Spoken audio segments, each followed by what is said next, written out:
Hello friends, good evening എല്ലാവർക്കും. അപ്പോൾ ഞാനും അമ്മയും ജോലിയെല്ലാം കഴിഞ്ഞിട്ട് നേരെ ചേച്ചിയുടെ വീട്ടിലേക്ക് പോയി. ഞങ്ങൾ തൃപ്പൂണിത്തറയിൽ ഉത്സവമാണ്. അപ്പോൾ ഞങ്ങൾ കുറേ നാൾ ശേഷമാട്ടോ ഉത്സവമൊക്കെ കൂടുന്നത്. അപ്പോൾ ഞാനും മമ്മിയും ചേച്ചിയും ജാനുവും പിന്നെ രമയമ്മയും എല്ലാവരും കൂടി ഞങ്ങൾ ഓട്ടോ പിടിച്ച് നേരെ അമ്പലത്തിൻ്റെ വാതിൽക്ക് വന്ന് അവിടെ കണ്ടപ്പോൾ തന്നെ എന്താ പറയുക, എങ്ങനെയെങ്കിലും ആ ചെണ്ടക്കൊട്ടിൻ്റെ അവിടെ പോയാൽ മതി, ഒന്ന് തുള്ളിയാൽ മതി എന്നൊക്കെയാണ് എൻ്റെ ഒരു ആഗ്രഹം ഉണ്ടായിരുന്നത്. അപ്പോൾ ഫാമിലിയുടെ കൂടെ ഒന്ന് ടൈം സ്പെൻഡ് ചെയ്തു. അപ്പോൾ അവിടെ എൻട്രൻസിൻ്റെ അവിടെ നല്ല രസമുണ്ടായിരുന്നു കേട്ടോ. എല്ലാവരും തൃപ്പൂണിത്തറ അമ്പലം കാണാത്ത ആൾക്കാർ മസ്റ്റായിട്ട് കാണണം. അടിപൊളി വെച്ചാൽ അടിപൊളിയാണ്. ഞാനും ചേച്ചി ഞങ്ങൾ ഫുൾ ഫാമിലി ഫസ്റ്റ് ടൈം ആട്ടോ പോകുന്നത്. അപ്പോൾ രഞ്ജിച്ചേട്ടൻ പാവം വരാൻ പറ്റിയില്ല, ആൾക്ക് ഹെൽത്ത് ഇഷ്യൂസ് കാരണം വരാൻ പറ്റിയില്ല. ആൾക്ക് ചെറിയൊരു സങ്കടമുണ്ട്, എന്നാലും സാരമില്ല, നമുക്ക് നെക്സ്റ്റ് ടൈം നോക്കിയാൽ രഞ്ജിച്ചേട്ടാ. അപ്പോൾ ഇപ്പോൾ അത് ഇത്രയും ജനങ്ങളാട്ടോ ഞങ്ങൾ ഈ റോഡ് സൈഡാ. ഇത് കുറേ കളിപ്പാട്ടം ഡ്രസ്സും കാര്യങ്ങളൊക്കെ ഉണ്ടായിരുന്നു അവിടെ. മാല 50 രൂപ, ഷോൾ 50 രൂപ, അങ്ങനെ കുറേ സാധനങ്ങളൊക്കെ ഉണ്ടായിരുന്നു അവിടെ. അപ്പോൾ ഞങ്ങളങ്ങനെ പോയി നടന്നത് തീരുന്നില്ല. ഭയങ്കര വലിയ ഭയങ്കര ഉള്ളിലേക്കാണ് ഈ അമ്പലം. അപ്പോൾ അങ്ങനെ നടന്ന് തീരണേ ഇല്ലായിരുന്നു. അപ്പോൾ ജാനുവോട് പറഞ്ഞു ടാറ്റയൊക്കെ കാണിക്കാനൊക്കെ പറഞ്ഞു. അവളുടെ ഒരു ഹാപ്പിനെസ്. അപ്പോൾ അങ്ങനെ ഞങ്ങളിങ്ങനെ നടന്നുകൊണ്ടിരിക്കുക. ബലൂൺസും ഓരോരോ സാധനങ്ങളൊക്കെ കാണുമ്പോൾ ജാനു ഇങ്ങനെ ആലോചിക്കുക എന്ത് മേടിക്കണ്ടെന്ന്. അപ്പോൾ അങ്ങനെ ഞങ്ങൾ നടന്ന് അങ്ങനെ ഒരു മാലയുടെ ഒരു കട ഉണ്ട്. മാല അന്ന് ജാനുവിന് മേടിച്ചു കൊടുക്കാമെന്ന് വിചാരിച്ചപ്പോൾ അങ്ങനെ മാല നോക്കിക്കൊണ്ടിരിക്കുകയാണ് ഇവരെല്ലാവരും.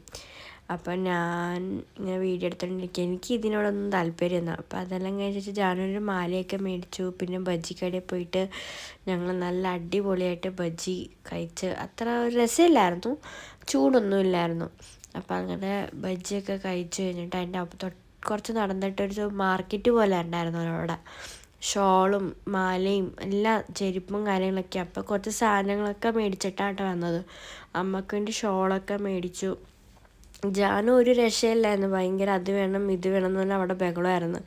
അപ്പോൾ ഞാനും അമ്മയും ഞങ്ങളെല്ലാവരും പറഞ്ഞാൽ അമ്പലത്തിൻ്റെ അകത്ത് കയറാം, കണ്ടിട്ടില്ലല്ലോ, ചെണ്ടകൊട്ട് കേൾക്കുന്നുണ്ട്, അപ്പോൾ നമുക്ക് അകത്തേക്ക് പോകാമെന്നൊക്കെ ഇങ്ങനെ പ്ലാൻ ഇട്ടു. അപ്പോൾ അങ്ങനെ അകത്തേക്ക് പോകാൻ വേണ്ടി ഭയങ്കര തിരക്കായിരുന്നു. അകത്ത് തന്നെ കോടി ജനങ്ങളൊക്കെ ആയിരുന്നു. അപ്പം എങ്ങനെയോ തള്ളി ഉന്തിയൊക്കെ കയറി അകത്തേക്ക് കയറുന്ന ഒരു സീനാട്ടോ നിങ്ങൾ കാണുക. അപ്പം ചെണ്ടകൊട്ടിൻ്റെ സൗണ്ട് നിങ്ങൾക്ക് കേൾക്കാൻ പറ്റും. അപ്പോൾ അവിടെ മൊത്തം 9 ആനകളുണ്ടായിരുന്നു. ചെണ്ടക്കൊട്ടും ആനകളും ഒരുപാട് ആൾക്കാരെ വെച്ചാൽ ഞാൻ ഇങ്ങനെ ഇത്ര വലിയ അമ്പലത്തിൻ്റെ ഇങ്ങനെ ഇത്ര ജനങ്ങൾ വരുന്ന ഒട്ടും പ്രതീക്ഷിച്ചില്ല. അപ്പോൾ അങ്ങനെ ആനയൊക്കെ ഉണ്ടായിരുന്നു അവിടെ 9 എണ്ണം. അവിടെ ചെണ്ടമേളം കാര്യം, എനിക്ക് ചെണ്ടമേളം ഭയങ്കര ഇഷ്ടമാണ്. എനിക്ക് മാത്രമല്ല, അമ്മക്കായാലും ചേച്ചിക്കായാലും ഞങ്ങൾക്ക് ഭയങ്കര ഇഷ്ടമുള്ള ആൾക്കാർ ഞങ്ങളൊക്കെ. രാത്രി അത് തീരണ വരെ ഞങ്ങൾ നിൽക്കുക. വെച്ചാൽ നല്ല രസം. അതൊക്കെ വല്ലപ്പോഴൊക്കെ അല്ലേ വരുള്ളൂ, വർഷത്തിലൊരിക്കൊക്കെ അല്ലേ വരുള്ളൂ ഉത്സവമൊക്കെ എന്നൊക്കെ പറയുമ്പം. അപ്പോൾ അങ്ങനെ ഞങ്ങൾ പോയിട്ട് വരാം, പോയിട്ട് എന്നിട്ട് ഫാമിലിനൊന്ന് വീട്ടിൽ കൊണ്ടാക്കിയിട്ട് ഞാനും ചേച്ചി ഇറങ്ങാമെന്നൊക്കെ ഞങ്ങൾ രണ്ടുപേരും പ്ലാൻ ഇട്ടു. അങ്ങനെ ഞാനും അമ്മയും എല്ലാവരും കൂടി വീട്ടിലെത്തി. ജാനു അവളുടെ കളിപ്പാട്ടം കൊണ്ട് കളിച്ചുകൊണ്ടിരിക്കുകയായിരുന്നു. എത്ര മണിക്ക് ഞങ്ങൾ എത്തിയതെന്ന് ചോദിച്ചു കഴിഞ്ഞാൽ ഒരു 11-11:30 ഒക്കെ ആയി കാണും ഞങ്ങൾ വീടെത്തിയപ്പോൾ തന്നെ. അപ്പോൾ അവളുടെ കളിപ്പാട്ട് കൊണ്ട് അവൾ കളിച്ചുകൊണ്ടിരിക്കുകയായിരുന്നു.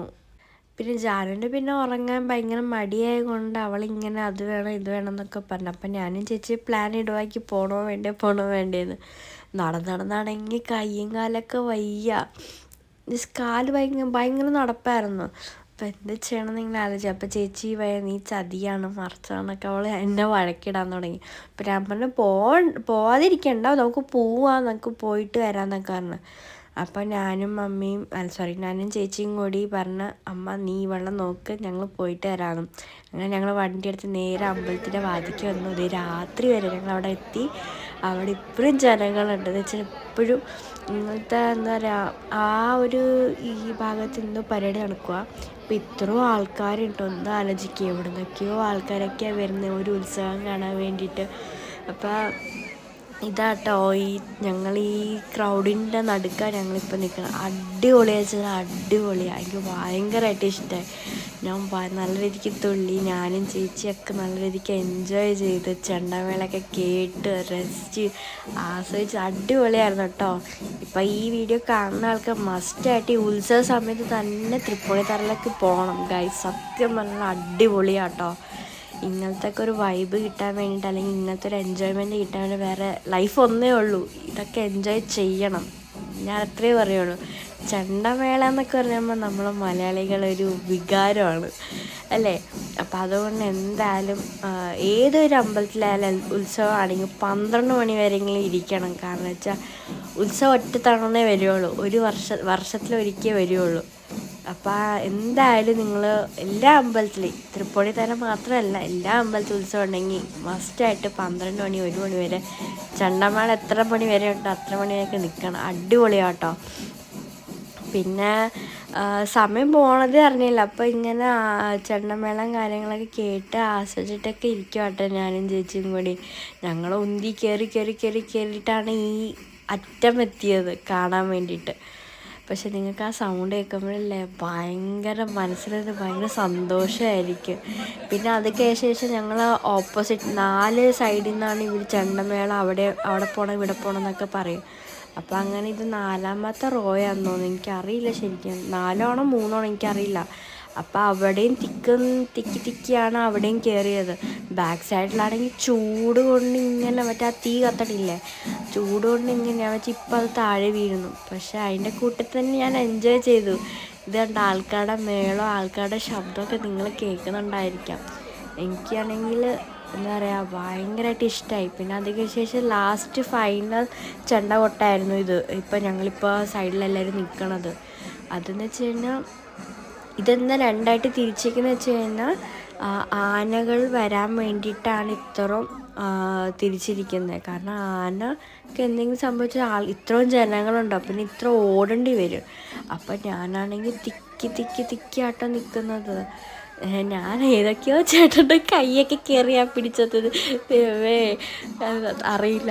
അപ്പം ഞാൻ ആ ചേട്ടനോടൊക്കെ പറഞ്ഞു, ചേട്ടാ ആ കൈ ഞാൻ പിടിക്കാനൊന്നും വിചാരിക്കണമെന്നൊക്കെ പറഞ്ഞിട്ട്.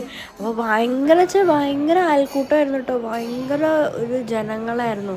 പക്ഷെ അടിപൊളിയായിട്ട് ഞങ്ങൾ എൻജോയ് ചെയ്തു, എനിക്ക് ഭയങ്കരമായിട്ട് ഇഷ്ടപ്പെട്ടു. അപ്പോൾ ഞങ്ങൾ എല്ലാം പരിപാടിയൊക്കെ കഴിഞ്ഞപ്പോൾ വീട്ടിലേക്ക് വേണ്ട ഒരു ഗ്ലാസ് വെള്ളമൊക്കെ കുടിച്ച് വീടെത്താറായി. അപ്പോൾ ഇത്രയുള്ള video. Okay, bye, good night.